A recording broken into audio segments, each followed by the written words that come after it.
Bonjour, donc cette fois nous allons vous présenter la bibliographie. Donc au niveau des personnes hypersensibles, vous trouvez donc, j'ai là 4 livres et je ne les ai pas tous puisque j'en ai aussi emprunté. Donc les premiers livres, disons, sur le cerveau hypersensible, il y a le petit livre « Petit guide des gens intelligents qui ne se trouvent pas très doués » de Béatrice Millettre. Elle est docteure en psychologie, spécialiste en sciences cognitives. Voilà. Cette personne a écrit et créé un site qui s'appelle Penser autrement.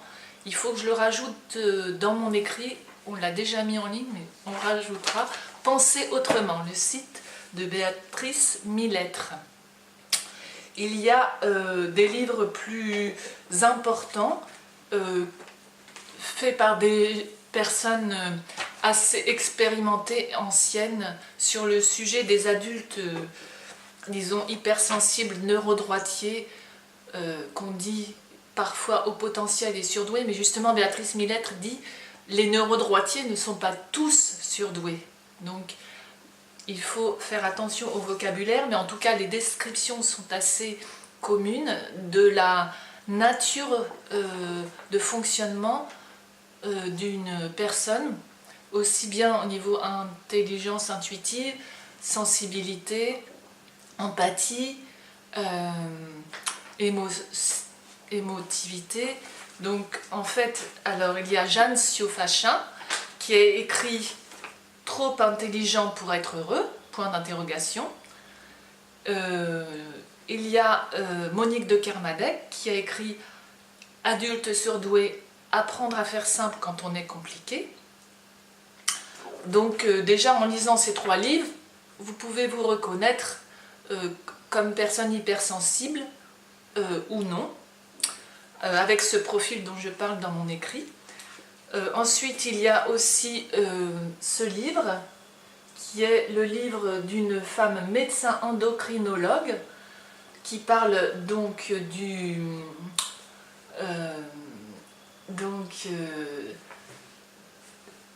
aussi de la, comment dire, du corps, des problèmes de santé des personnes, alors on va dire surdouées entre guillemets, puisque ce mot n'est peut-être pas correct, on devrait dire neurodroitier. Voilà. Il y a aussi ce livre intéressant de, comment dire, Madame Christelle Petit-Colin, Je pense trop, comment canaliser ce mental envahissant. Donc, mais à chaque fois, on a une description aussi de la personnalité, donc sensibilité, empathie, émotivité, voilà, dans tous ces livres encore. Et puis, un livre qui serait presque une base pour vraiment comprendre le cerveau. Donc c'est un livre voilà, qui parle donc de la découverte de Sperry en 81, qui est le chercheur qui a découvert les 2 hémisphères du cerveau. Donc il y a une introduction de plusieurs pages qui explique les hémisphères cérébraux et donc et qui propose ce livre donc de tester votre hémisphère préférentiel et ensuite même de développer l'autre hémisphère, si celui qui est moins dominant chez vous. Donc c'est un livre américain, traduit de l'américain, et du club Mensa, c'est-à-dire un club de personnes, disons, neurodroitières. Voilà. Et puis, donc, je pense que après, dans ma biblio, j'ajoute d'autres auteurs. Mais je peux vous montrer maintenant les livres sur l'autisme et le syndrome d'Asperger. Alors on va commencer par quoi? Eh bien, je vous ai présenté un peu peut-être ce livre de Mensa, Tester votre intelligence, qui fait un peu le point précisément sur le cerveau neurodroitier hypersensible. Et là, je vous présente un livre sur l'autisme assez compliqué, mais qui voilà, parle du cerveau autiste et Asperger. Et donc c'est Uta Frith, et donc il date de 89. Voilà. Elle explique donc que le cerveau autiste est défaillant au niveau du système rétroactif du traitement de l'information, que la tête des personnes autistes et Asperger est plus lourde et peut-être aussi plus grosse. Elle a fait des mesures et elle était compétente en imagerie cérébrale. Voilà. Donc c'est elle qui a parlé de manque de cohérence centrale et qui est reprise aujourd'hui par Peter Vermeulen, et qui aussi étudie, à la suite des études d'Uta Frith, la cécité contextuelle des autistes. Donc des livres intéressants, celui de Hilde de Clercq, L'autisme vu de l'intérieur, où justement on essaie d'aborder la pensée autistique aussi. Voilà. Et donc encore un livre sur l'autisme, c'est le livre du docteur Jacques Constant, assez bien vulgarisé pour des non-initiés. Voilà. Et donc aussi donc sur les Asperger, 2 livres que je vous conseille.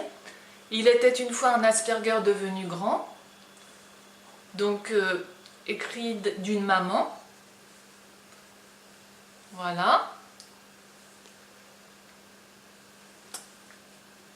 Anne-Isabelle.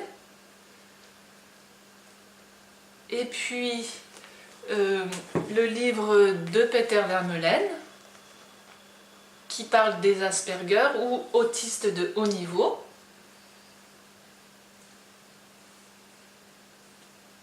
Voilà.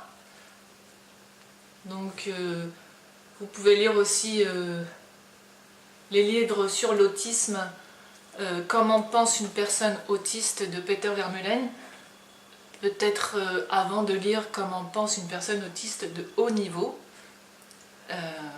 Voilà. Et maintenant, je vais vous montrer mon document et 2 articles intéressants. Mais avant, je vous précise donc que je n'ai pas montré du côté autisme le livre de Rudy Simon, parce que elle n'est pas diagnostiquée autiste, Asperger. Elle s'est, on va dire, déclarée Asperger. Elle n'a pas voulu répondre à l'enquête sur la petite enfance, qui fait partie du diagnostic. Et donc, quand on lit ce livre, et quand on a lu auparavant les livres sur les adultes hypersensibles, donc tout ce que je vous ai montré tout à l'heure, Millettre, Siofachin et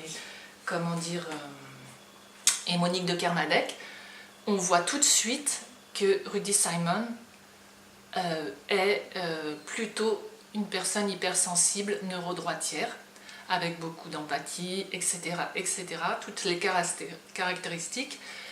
Et voilà, enfin, donc je ne vous le conseille pas, parce du coup, elle a mêlé les deux profils dans ses... Et alors, elle a utilisé un forum américain de personnes qui s'auto-diagnostiquent, c'est-à-dire qui ne sont pas forcément Asperger, mais qui croient l'être. Donc en fait, ces données sont complètement faussées. C'est pas la peine de lire ce livre si vous cherchez vraiment à savoir quel profil vous avez. Et alors, mon dossier, c'est ça. Voilà. Je le rapproche. Et en fait, j'ai eu des retours maintenant récemment et je peux vous montrer, donc ce retour-là, il m'a été adressé par Peter Vermeulen. C'est un article d'une revue,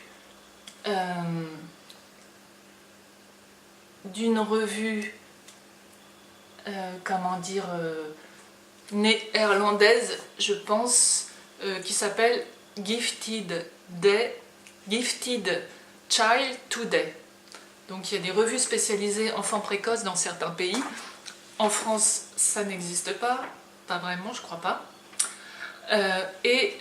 Donc un document que j'ai trouvé aussi en faisant une recherche Google. Alors, vous allez juste regarder le titre en anglais. Ça parle des erreurs de diagnostic chez les enfants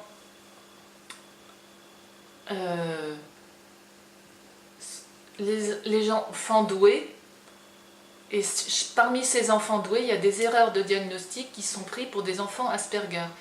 Cette lettre, je vais vous dire qui l'a écrite. Alors, ce sont les gens spécialisés pour l'aide aux enfants, on va dire au potentiel. C'est Edward Amend, qui est psychologue et directeur du service des enfants doués et talentueux du Kentucky. Donc, voilà, Winchester, enfin peu importe. Mais donc, et James Webb est aussi spécialisé dans les erreurs de diagnostic. Il a écrit un livre et fait des conférences, on peut les voir sur YouTube. Puisque justement on constate que ces enfants précoces, ou ces enfants, on va dire, intuitifs et hypersensibles, et donc on peut dire un peu quand même précoces, eh bien sont victimes de différents diagnostics faux, pas seulement Asperger en fait, mais donc James Webb fait le point là-dessus sur YouTube. Voilà, c'est fini.